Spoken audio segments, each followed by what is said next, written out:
Hey soul family, welcome back to my YouTube channel Priyanka 777 tarot guys. आप सभी के प्यार के लिए और प्यारे प्यारे कमेंट्स के लिए बहुत बहुत शुक्रिया, धन्यवाद, thank you so much guys.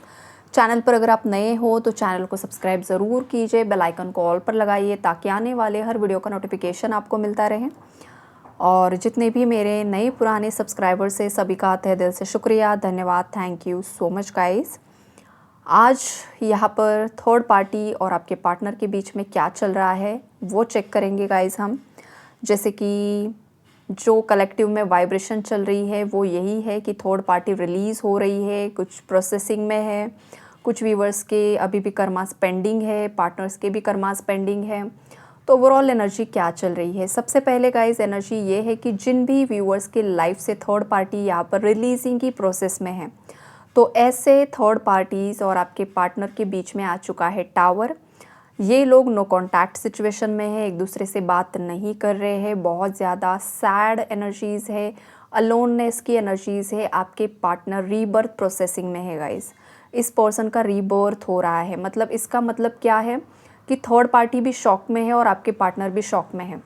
अब इस चीज़ का मतलब ये निकल कर आता है कि आपके पार्टनर शॉक में इसलिए है बिकॉज थर्ड पार्टी से इन्हें ट्रिगर मिला है, थर्ड पार्टी की असलियत इनके सामने आई है, कुछ चीज़ें अनएक्सपेक्टेडली इनके सामने टावर मोमेंट आए हैं। इस वजह से ये पर्सन सोल शॉक की एनर्जीज़ में है और थर्ड पार्टी को सोल शॉक इसलिए मिला है बिकॉज थर्ड पार्टी ने एक्सपेक्ट नहीं किया था कि आपके पार्टनर भी कभी इतनी ज़्यादा स्ट्रेंथ में आ सकते हैं और वो अपने खुद के डिसीजंस खुद के बलबूते पर ले भी पाएंगे। ये थर्ड पार्टी ने कभी भी नहीं देखा था आपके पार्टनर की एनर्जीज़ में बिकॉज इस थर्ड पार्टी ने हमेशा आपके पार्टनर को, देखो आपके पार्टनर की एज कुछ भी हो सकती है गाइस, कितनी भी हो सकती है, लेकिन इस थर्ड पार्टी ने फैमिली के किसी पर्सन ने आपके पार्टनर को इस तरीके से ट्रीट किया है जैसे कि ये 6th या 7th स्टैंडर्ड का बच्चा है। उठ जाओ, ये करो, ये लेने जाओ, वो लेने जाओ, आज हमें इधर जाना है, कल हमें उधर जाना है, तुम तुम्हारे खुद के काम छोड़ दो और बस हमें एंटरटेन करो। इस तरीके से ट्रीट किया है। आपके पार्टनर के हर छोटे बड़े डिसीजंस को थर्ड पार्टीज़ ने कंट्रोल किया है जो फैमिली मेम्बर्स रहे हैं। और ये पर्सन सहते सहते सहते सहते इतने ज़्यादा परेशान हो गए गाइस कि इस पर्सन का ना दम घुटने लगा इस थर्ड पार्टी सिचुएशन में। और अब जाकर फाइनली इस पर्सन ने इस टॉक्सिक साइकिल को ब्रेक किया है। ये वाली स्ट्रॉन्ग वाइब्रेशन है यहाँ पर कुछ ऐसे ट्रॉमाज रहे हैं ना इस पर्सन के जो ये पर्सन हील कर रहे हैं, ये वाली भी एनर्जीज़ है यहाँ पर। तो इस वजह से आपके पार्टनर और थर्ड पार्टीज दोनों भी शॉक में है। रीजंस अलग अलग है दोनों के। आपके पार्टनर ने थर्ड पार्टी से already mentally emotionally move on कर लिया है गाइज, और अगर फैमिली है तो वो फिजिकली भी, मतलब वो घर छोड़कर किसी और घर में जाने के बारे में सोच रहे हैं। ये वाली भी स्ट्रॉन्ग वाइब्रेशन यहाँ पर मुझे स्ट्रांगली पिक हो रही है बिकॉज इतना ज़्यादा टॉक्सिक एनवायरनमेंट वहाँ पर क्रिएट हो चुका है, या फिर आपके पार्टनर करंटली जहाँ कहीं पर थर्ड पार्टीज़ का जो घर है वहाँ पर रह रहे हैं, उस घर की ही एक टॉक्सिक एनर्जी क्रिएट हो चुकी है बिकॉज उस घर को एनर्जाइज्ड ही नहीं किया है, मतलब उस घर की क्लेंजिंग ही नहीं हुई है। और थर्ड पार्टी ने उस घर में इतनी बार नेगेटिव रिचुअल्स कर करके उस घर का ऑरा पूरी तरीके से डिस्ट्रॉय कर लिया है, पॉजिटिव ऑरा। और उस घर में रहकर आपके पार्टनर को हमेशा ट्रिगर्स मिलते हैं और हमेशा वहाँ पर कुछ सक्सेस आपके पार्टनर को पर्सनली नहीं मिला है। तो ये चीज़ें आपके पार्टनर के समझ में आ चुकी है या किसी के माध्यम से उन्हें ये चीज़ पता चली है। ये वाली स्ट्रॉन्ग वाइब्रेशन है। तो हो सकता है या तो आपके पार्टनर ने घर चेंज कर लिया है या तो बहुत जल्द वो चेंज करने वाले हैं। तो इस वजह से भी थर्ड पार्टी सदमे में है, कोमा में चली गई है। ये वाली एनर्जीज़ यहाँ पर हैं। कोमा में नहीं गई है गाइस ये मैंने जस्ट बोल दिया, लेकिन सदमे में चली गई है। ये वाली एनर्जीज़ है यहाँ पर। और एक्शन की एनर्जी आपके पार्टनर की एनर्जीज़ में दिखाई दे रही है। हो सकता है ये पर्सन पहले इंडिपेंडेंट नहीं थे फाइनेंशियली। जब भी कोई भी इंसान देखो उसके पास में अगर पैसा नहीं होता है ना तो वो किसी और की रिस्पॉन्सिबिलिटी नहीं ले पाता है, चाहे वो उसके घर परिवार वाले हो, चाहे पार्टनर हो, चाहे खुद भी हो। डिसीजन भी नहीं ले पाता है और रिस्पॉन्सिबिलिटी भी नहीं ले पाता है। रिस्पॉन्सिबिलिटी तो बहुत दूर की बात है। तो इस वजह से ये पर्सन आपसे भाग रहे थे, लेकिन अब हुआ क्या है ना, इस पर्सन को कुछ ना कुछ फाइनेंशियल गेन्स ज़रूर से ज़रूर हुआ है। या तो उन्होंने अपना कुछ बिजनेस यहाँ पर सेट कर लिया है, या कुछ न्यू जॉब अपॉर्चुनिटी आपके पार्टनर को मिली है, या फिर इनके अगर कुछ प्रॉपर्टी मैटर्स चल रहे थे तो वहाँ पर कुछ प्रॉपर्टी इनके नाम पर हुई है, तो वहाँ पर कुछ ना कुछ है। अब इनके अकाउंट में बैंक बैलेंस है, या फिर ज़मीन है तो इनके नाम पर है। तो इस वजह से ना इस पर्सन को एक बैकअप मिल चुका है कि हाँ, अब मेरे पास कुछ ना कुछ है, तो मैं अब एक्शन लेने के लिए रेडी हो चुका हूँ। ये वाली स्ट्रॉन्ग वाइब्रेशन है, बिकॉज यहाँ पर किंग ऑफ पेंटिकल्स की एनर्जीज है। तो ये पर्सन अब पूरी तरीके से एक्शन लेने के लिए रेडी हो चुके हैं, बस एक सही वक्त का इंतज़ार कर रहे हैं। आपके पार्टनर ने थर्ड पार्टीज़ को बहुत समय से कन्विंस करने की कोशिश की है, थर्ड पार्टी कन्विंस नहीं हो रही है। पास्ट में उसने नाटक किया था गाइस कि वो कन्विंस होगी, आपको एक्सेप्ट करेगी, और जब उसने ये बोला था कि वो सॉरी आपको एक्सेप्ट करने के लिए रेडी है ना, तब उसने पीठ पीछे ब्लैक मैजिक रिचुअल्स ट्राई किए कि यहाँ पर आपके पार्टनर को हाँ बोल दिया जाए, ताकि आपके पार्टनर को लगे कि हाँ, थर्ड पार्टी तो रेडी है। लेकिन बीच में ही ब्लैक मैजिक से कुछ टावर क्रिएट करने की कोशिश कर रही थी, अगेन आपके पार्टनर को आपके अगेंस्ट मैनिपुलेट करने की कोशिश कर रही थी, आपके पार्टनर का ब्रेन यहाँ पर हैक करने की कोशिश कर रही थी, जैसे पास्ट में किया था। पास्ट में जैसे आपके पार्टनर आपके लिए दुश्मन बन चुके थे, आप उनके लिए एक स्ट्रेंजर बन चुके थे, आपसे उनका कुछ वास्ता ही नहीं था, सब चीज़ें भूल चुके थे, आपने उनके लिए जो कुछ भी अच्छा किया वो सब ये पर्सन भूल चुका था। इसे बस इतना ही याद था कि उसने आपको क्या दिया और इसकी फैमिली ने आपको क्या दिया। लेकिन आपकी तरफ से, आपकी फैमिली की तरफ से भी इन्हें कुछ मिला था। अगर आप मैरिड हो तो ये चीज़ें पर्सन भूल चुका था, और अगर आप अनमैरिड हो और आप दोनों के बीच में जो भी लव एक्सचेंज हुआ है, तो इस पर्सन के माइंड में इतना ही था कि मैंने ही इसे प्यार दिया है, इसने इन रिटर्न मुझे कुछ नहीं दिया। तो ये क्यों हुआ था? इनका माइंड हैक कर दिया था गाइज, और ये चीज़ें धीरे धीरे अब रिलीज़ हो रही है उतर रही है एनर्जीज। ये स्ट्रॉन्ग वाइब्रेशन यहाँ पर मुझे पिक हो रही है। तो अब थर्ड पार्टी चली गई है सदमे में कि ऐसा कैसे हो गया। अब जब आपके पार्टनर स्ट्रेंथ में आ रहे हैं, एक्शन ओरिएंटेड एनर्जीज़ में है, तो अगेन इसने जैसे कि हाँ बोल दिया कुछ समय पहले, पीठ पीछे चीज़ें कर दी, और वो वेट कर रही थी गाइस कि कब वो रियलिटी में मैनिफेस्ट हो जाएगी, और अगेन आपके पार्टनर का ब्रेन, माइंड वो मैनिपुलेट कर देगी, लेकिन वो हो नहीं पाया। इस वजह से वो सदमे में गई कि ये क्यों नहीं हो रहा है। वो इसलिए नहीं हो रहा है बिकॉज आपके पार्टनर को इंसान स्ट्रेंथ में आता है तो वो अंदर से हील होता है, उसकी विल पावर स्ट्रांग होती है, उसके चक्रास हील होते हैं, और ख़ास करके कर्मास हील होते हैं। वो पर्सन अपनी कार्मिक साइकिल ब्रेक कर लेता है। कार्मिक साइकिल ब्रेक होने के बाद कोई रिचुअल, नेगेटिव स्पेल वर्क कैसे काम करेगा? फिर अब देखो गाइस, आपके पार्टनर पर ना गुरु की कृपा है, ये वाली वाइब्रेशन है यहाँ पर। और अब ये पर्सन पर कोई चीज़ काम नहीं करते हुए मुझे दिखाई दे रही है गाइस। यहाँ पर मून कार्ड को भी मून कार्ड ने ही क्लैरिफाई कर दिया। दोनों डेक से सेम एनर्जी आई है मून कार्ड की, मतलब यहाँ पर कोई मदर फिगर ज़रूर इन्वॉल्व है, या माँ जैसी कोई फीमेल जिसने ये सब चीज़ें की करवाई थी। और ये जो फीमेल है ना, ये खुद के ही जाल में पूरी तरीके से फंस चुकी है गाइस। ये कोई भी हो सकती है, रोमांटिक थर्ड पार्टी भी हो सकती है जिसके बच्चे हैं, राइट? ये भी पॉसिबिलिटी हो सकती है। और इसने, या किसी की सच में माँ भी हो सकती है, बड़ी बहन भी हो सकती है जिसके बच्चे हैं।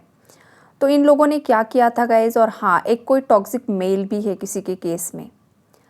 ये जो मेल है ना गाइज, ये बहुत ज़्यादा पैसों का लालची है। इसे नेम, फेम, रिकॉग्नाइजेशन का बहुत ज़्यादा लालच है गाइज, और इसे हमेशा पैसा चाहिए होता है, अपने हाथ में कंट्रोल चाहिए होता है, और ये बहुत ही ज़्यादा manipulative, toxic, dominating masculine energy है किसी के केस में।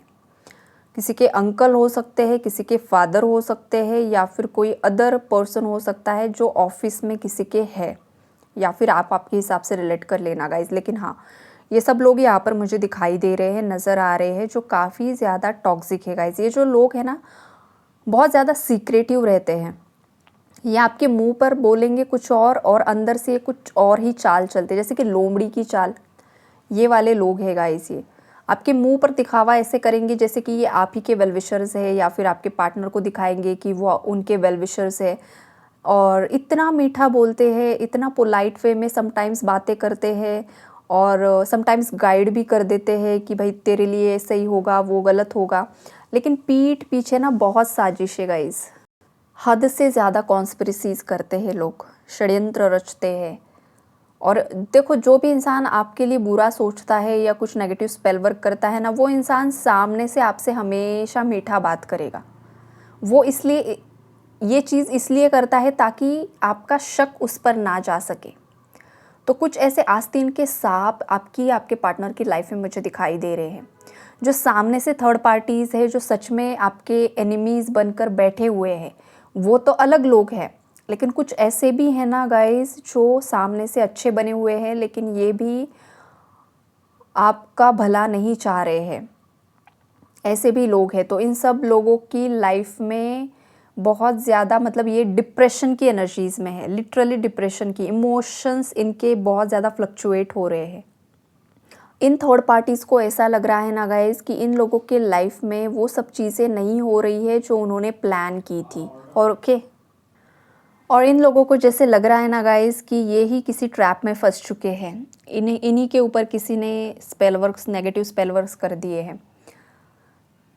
तो यहाँ पर देखो गाइस, जब भी कोई इंसान गलत कर्मा क्रिएट करता है तो लाइफ में ऑब्स्टैकल्स आते हैं, चीज़ें वर्कआउट नहीं होती है। एफर्ट्स जितने चाहो डाल दो या कुछ भी करो, लेकिन वो चीज़ें हो नहीं पाती है। तो किसी भी इंसान को यही लगता है कि मेरे लाइफ में एफर्ट्स डालने के बाद भी चीज़ें सही नहीं हो रही, मतलब किसी ने कुछ ना कुछ करवा दिया। लेकिन हर वक्त ब्लैक मैजिक ही रीज़न नहीं होता है, इंसान के खुद के कर्म भी होते हैं गाइस। और ये जो मैसेज है ये व्यूअर्स के लिए भी है और थर्ड पार्टी के लिए भी है कि इंसान के खुद के कर्मास भी होते हैं, जो उसे सफ़र करके ही रिजॉल्व करना, बैलेंस करना ज़रूरी होता है, लेसन्स को लर्न करना ज़रूरी होता है। अदरवाइज़ चीज़ें लाइफ में बैलेंस नहीं हो पाती है। हर वक्त ब्लैक मैजिक ही रीज़न नहीं हो सकता है। आजकल वो चीज़ें बहुत ज़्यादा बढ़ चुकी है गाइस, हद से ज़्यादा बढ़ चुकी है। पहले इतना नहीं था, लेकिन आज देखो, अगर दिन भर में जितनी भी मैं रीडिंग्स करती हूँ, पर्सनल रीडिंग्स करती हूँ गाइस, तो 100% में से गाइस देखो 98% में वहाँ पर ब्लैक मैजिक की एनर्जीज़ होती है।